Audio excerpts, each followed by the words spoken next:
सबसे ज़्यादा दबाव हम लोग के ऊपर ही रहता है अधिकारियों का, क्योंकि हम संविदा है, हम कुछ कर नहीं सकते। हमें हमेशा डर रहता है कि कब ये हमें अपने पद से हटा दे या कब हमें अपने ड्यूटी से निकाल दे। इस कारण हम लोग भी जहाँ बोलते हैं वहाँ चले जाते हैं। हम ये मामा जी से कहना चाहते हैं कि जैसे उनको देते हैं 40, हमको कम से कम नियमित करके, नियमित न करे तो 90% कम से कम दे के ये तो हमको कर दे, कम से कम बच्चों को पालन पोषण किया जाए, है ना। और कोई भी अधिकारी आज 12वें दिन हमारे हड़ताल को होने आया है, किसी ने भी हमारी शुद्ध लेने के लिए यहाँ पे नहीं पहुँचे। हमने यहाँ पर धन विस्तारक यंत्रों का प्रयोग किया था। उस समय शासन प्रशासन के सामने संज्ञान में ये बात आ गई थी कि यहाँ पर हड़ताल चल रही है और ये धन विस्तारक यंत्रों का प्रयोग कर रहे हैं। लेकिन जब हमने एक हफ्ते के लिए पूरा अपना क्रियाकलाप बना के दे दिया, उसमें प्रशासन ने क्यों नहीं लिया उसको संज्ञान में। 3 बजे पत्र यहाँ करके पत्र क्यों जारी करते हैं कि आप जाकर के हिम्मत लेके आइए पीआई से या पुलिस अधीक्षक से लेकर के आइए और हम अपनी अमत देंगे। इससे तो स्पष्ट होता है कि हमारे धरना को दबाने का, हमारी आवाज़ को दबाने का प्रशासन द्वारा प्रशासन किया जा रहा है। आपने निश्चित तौर पर जो है बॉलीवुड की एक मूवी देखी होगी जिसमें सनी देओल ने एक डायलॉग मारा था कि साहब तारीख पे तारीख, तारीख पे तारीख और तारीख पे तारीख। ठीक उसी तर्ज पर यहाँ पे जो संविदा कर्मचारी बैठे हैं अपने नियमितीकरण की मांगों के लिए लगभग जो है विगत 4 सालों से जो है प्रशासन के और मध्य प्रदेश शासन के समक्ष ये अपनी मांग जो है रखते आ रहे हैं। लेकिन मध्य प्रदेश के हर एक विभिन्न हिस्सों में लगभग जो है 32 से 35 हजार के आसपास जो है संविदा स्थायी कर्मचारी हैं, स्वास्थ्य कर्मचारी हैं, जिनके द्वारा जो है विगत 15 से 20 दिनों से जो है अपनी मांगों को लेकर के यहाँ पे स्ट्राइक में लोग बैठे हैं। आखिरकार मामला पूरा क्या है हम वो जानने की कोशिश करते हैं।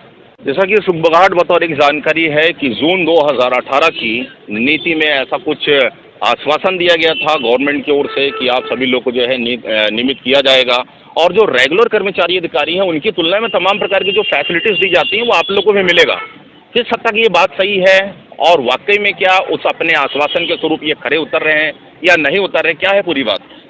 देखिए 2018 में जब संविदा कर्मचारियों ने अपनी विभिन्न मांगों को लेकर के, अपने हितों को लेकर के वो आंदोलन पर उतरे हुए थे, उस समय माननीय शिवराज सिंह चौहान जी ने, माननीय मुख्यमंत्री शिवराज सिंह चौहान जी ने ये आश्वासन दिया था कि आप लोगों के हितों को देखते हुए जो है आपको हम नियमित कर संविदा शोषण एक जो दुर्भाग्यपूर्ण व्यवस्था है, ये अन्यायपूर्ण है, इसको हम समाप्त करते हुए आप लोगों के हितों के लिए 5 जून 2018 की नीति उन्होंने बात की थी, जिसमें उन्होंने स्पष्ट कहा था कि यदि आपकी हम नियमित करेंगे या फिर यदि हम किसी कारणवश नियमित नहीं कर पाते हैं तो जो भी नियमित के समान 90% वेतन आपको दिया जाएगा। साथ ही जो सुविधाएं नियमित कर्मचारियों को दी जाती हैं वो सुविधाएं आप लोगों को दी जाएंगी।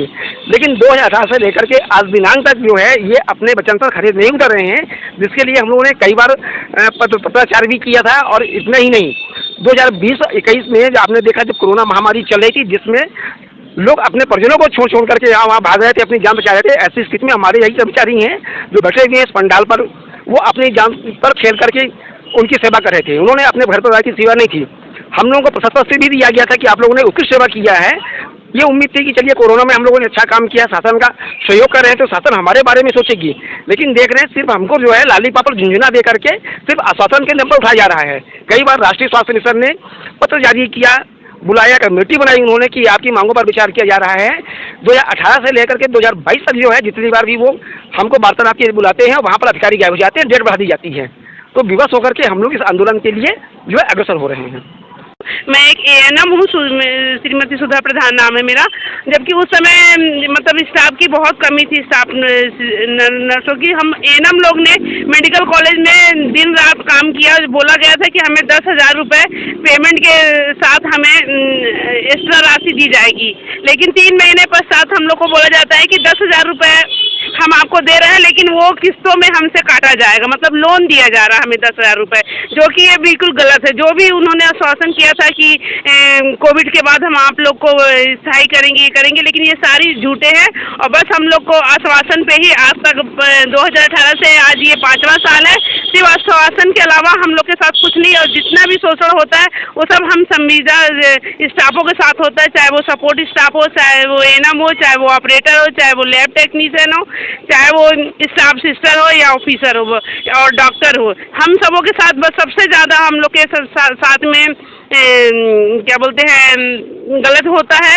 और हर जगह जहाँ भी कहीं देखो कहीं भी ड्यूटी लगा देते हैं। ये कभी हम लोग बीमार हैं क्या है कुछ भी नहीं सोचा जाता है, बस आर्डर दे दिए चले जाओ। मतलब सबसे ज़्यादा दबाव हम लोग के ऊपर ही रहता है अधिकारियों का, क्योंकि हम संविदा है, हम कुछ कर नहीं सकते। हमें हमेशा डर रहता है कि कब ये हमें अपने पद से हटा दे या कब हमें अपने ड्यूटी से निकाल दे। इस कारण हम लोग भी जहाँ बोलते हैं वहाँ चले जाते हैं। यहाँ टेंट वगैरह हटाने के लिए, शोरगुल नहीं करने के लिए। चलिए शोरगुल की बात है, यदि हम जो है रूल एंड रेगुलेशन के अकॉर्डिंग बात करें, पब्लिक प्लेस है, साथ में जो है सरकारी जो है संस्थान है, कार्यालय है, तो शोरगुल की बात तो चलिए हम सहमति जाहिर करते हैं। लेकिन यदि ये टेंट हटाने वाली बात है कि आप लोग तो यहाँ चले जाइए, यहाँ पे आप धरना प्रदर्शन न करिए, कहीं और करिए, तो ये किस हद तक बात सही है और आखिर ऐसा क्यों कहा गया उनके द्वारा जो है?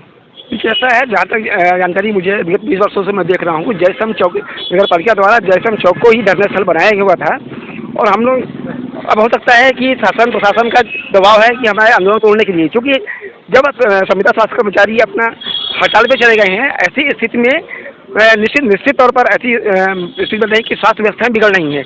जब स्वास्थ्य बिगड़ रही स्वास्थ्य व्यवस्थाएं बिगड़ रही हैं, तो ऊपर से प्रशासन का दबाव तो आता ही होगा। निश्चित तौर पर प्रशासन का ऊपर से दबाव आ रहा है कि स्थितियाँ बिगड़ रही स्वास्थ्य के लिए, तो यदि दबाव बनाएंगे तो ये अपना हड़ताल जो है समाप्त करते हुए काम पर लौट जाएंगे। इसलिए हमें जो है बनाया जा रहा है। इसी तरह से मैं कहना चाहूँगा कि दिनांक 27 तारीख को हमने SDM मैडम को एक पत्र दिया, कार्यालय में पत्र जारी किया था, जिसमें हमने विगत एक हफ्ते की जो है अपने पूरे कार्यक्रम को दिए थे कि निर्धारित कार्यक्रम हमारा चलेगा, जिसमें 29 तारीख को हमने रैली के लिए दिए हुए थे। जैसे ही रैली की कोई तैयारी हो चुकी थी, उसी समय माननीय तहसीलदार महोदय और TI महोदय ने आकर के स्पष्ट शब्दों में ये कह दिया था कि आपके द्वारा रैली नहीं निकाली जाएगी, आप जाकर के SDM कार्यालय से पहले पत्र लेके आएँ। उस संबंध में जब SDM कार्यालय जाया गया तो वहाँ से हमारे सामने लगभग 2 बजे हमारा रैली कार्यक्रम था। 2:30 बजे हमें जो है पत्र दिया जाता है कि जा करके पुलिस से ये लिखवा के ले आइए अहिमत उनका स्थितियाँ क्या है। जब हम लोगों ने यहाँ पर पंडाल में धरना लगाए थे और माइक चलाए थे, उस समय SDM ने हमें पत्र जारी कर तुरंत, मतलब उसमें उस पत्र को ध्वनि प्रदूषण को उन्होंने एक पत्र जारी किया हमारे लिए कि आप धरना नहीं कर सकते हो। हम सिर्फ इतना जानना चाहते हैं कि जब हमने यहाँ पर धन विस्तारक यंत्रों का प्रयोग किया था, उस समय शासन प्रशासन के सामने संज्ञान में ये बात आ गई थी कि यहाँ पर हड़ताल चल रही है और ये धन विस्तारक यंत्रों का प्रयोग कर रहे हैं। लेकिन जब हमने एक हफ्ते के लिए पूरा अपना क्रियाकलाप बना के दे दिया, उसमें प्रशासन ने क्यों नहीं लिया उसको संज्ञान में? 3 बजे पत्र यहाँ करके पत्र क्यों जारी करते हैं कि आप जाकर के अहिमत लेके आइए PI से या पुलिस अधीक्षक से लेकर के आइए और हम अपनी अहमत देंगे। इससे तो स्पष्ट होता है कि हमारे धरना को दबाने का, हमारी आवाज़ को दबाने का प्रशासन द्वारा प्रशासन किया जा रहा है। देश के यशस्वी प्रधानमंत्री नरेंद्र मोदी जी की माता जी का जैसे कि देहावसान जैसे हुआ, और उन्हें जो है इन सभी कर्मचारियों के द्वारा, हालांकि पूरे देश के विभिन्न कोनों पे जो है सभी लोगों ने उन्हें भावभीनी श्रद्धांजलि दी। APR न्यूज़ से मैं श्याम मानिकपुरी भी जो है भावभीनी उन्हें श्रद्धांजलि सबसे पहले देता हूं। और सीधी तस्वीर आप देख रहे हैं, इन्होंने जो है भावभीनी श्रद्धांजलि देने के बाद यहाँ पर जो है शांति व्यवस्था को बरकरार रखते हुए पुनः एक बार फिर से ये मांग कर रहे हैं कि आखिरकार जो है वादे खिलाफी क्यों किए जा रहे हैं और आखिर कब तक इनकी मांग को पूरा किया जाएगा। और एक चीज और भी स्पष्ट होता है कि जैसे कि मैंने आपको स्टार्टिंग में PTC में ही बताया कि जिला मुख्यालय और संभागीय मुख्यालय के नजदीक 10 से 20 मीटर की दूरी पे ये लोग यहाँ धरना प्रदर्शन पर बैठे हुए हैं। और साहब एक चीज आपको और बताना चाहता हूँ, ये जयस्तंभ चौराहा है, लगातार यहाँ से जो है वाहन निकलते हैं। उन वाहनों में जो है बड़े बड़े जिम्मेदार अधिकारी की बात करें, MLAs की बात करें, MPs की बात करें या फिर जब मिनिस्टरों की बात करें, लगातार जो है आए दिन यहाँ से निकलते रहते हैं। बावजूद उसके जो है इन कर्मचारियों पर उनकी नजर जो है आखिरकार क्यों नहीं पड़ी, ये वाकई में अपने आप में एक बड़ा जो है प्रश्न चिन्ह लगाता है। बहरहाल देखिए 2-3 लोगों ने ये सारी चीजें बताई और आइए यहाँ पर कुछ लोग और बैठे हैं, उनसे भी हम जानने की कोशिश करते हैं कि आखिरकार यदि इनकी मांग पूरी नहीं होती है तो इनका अगला रुख, अगला कदम, अगला स्टेप, अगला पड़ाव होगा क्या। क्या नाम है आपका? जी, मेरा नाम रूपा मिश्रा है। मैं शहडोल डिस्ट्रिक्ट हॉस्पिटल SNCU में पोस्टेड हूँ और पिछले 7 सालों से मैं यहाँ पे पदस्थ हूँ। क्या परेशानी है आप लोग? जी, हम लोग सब यहाँ संविदा से शोषित हैं, कर्मचारी बैठे हुए हैं, आज 12 दिन से हड़ताल में बैठे हुए हैं। और यहाँ पे जितने भी हमारे अधिकारी हैं, जो हमारा शासन है, प्रशासन है, किसी की तरफ से हमको कोई भी समर्थन नहीं है और कोई भी अधिकारी आज 12वें दिन हमारे हड़ताल को होने आया, किसी ने भी हमारी शुद्ध लेने के लिए यहाँ पे नहीं पहुँचे, ना ही किसी तरह का समर्थन है। यहाँ से टेंट है और ये जो बॉक्स है, कहीं ये हटवाना कहीं वो हटवाना, सब कुछ चल रहा है, लेकिन किसी भी तरह से शासन प्रशासन का हमको हमारे ज़िले से ही समर्थन नहीं मिल रहा है। लेकिन आज हमारे जिला अस्पताल के सिविल सर्जन माननीय डॉक्टर जी.एस. परिहार जी हमारे यहाँ पंडाल में सुबह पहुँचे और उनका हमको समर्थन मिला और जो उनने हमारा उत्साह बढ़ाया वो बहुत ही अच्छा लगा हमें और हम लोग उनका धन्यवाद भी करना चाहते हैं। जैसे कि देखिए, इनने बताया कि G S. Parihar civil surgeon district hospital Shahdol, इनका मनोबल और उत्साह बढ़ाने के लिए यहाँ पर वो मौजूद थे और मैं भी जो है दिल से आपको थैंक्स कहता हूँ कि वाकई में बड़े बड़े जिम्मेदार अधिकारियों के आने की बात जब यहाँ पर होती है और वो अधिकारीगण जब यहाँ नहीं पहुँचे और ऐसे में उनका मनोबल, उनका हौसला बढ़ाने के लिए उसी विभाग के सिविल सर्जन साहब यहाँ पर मौजूद हुए, वाकई में ये खुशी की बात है। लेकिन बड़े दुख की बात तो साहब ये है कि फिर से मैं उसी बात को रिपीट करना चाहूँगा कि जब आपके द्वारा मध्य प्रदेश शासन की ओर से जब ये आश्वासन पुख्ता जब दिया गया था जून 2018 में कि नीति और नियम के हिसाब से यदि हम बात करें तो रेगुलर कर्मचारियों की तुलना में पूर्णतः आपको सारी फैसिलिटीज दी जाएगी, तो ऐसे में लगभग 4 से 5 साल बीत जाने के बावजूद भी अपने वादों से ये जो है मुकर क्यों रहे हैं? मैं गलत तो नहीं कह रहा हूँ? बिल्कुल नहीं सर। क्या है वास्तविकता? वास्तविकता सर यही है कि जो संविदा कर्मचारी हैं उनका मध्य प्रदेश में शोषण हो रहा है। 1/3 से भी कम वेतन में कर्मचारी काम कर रहे हैं।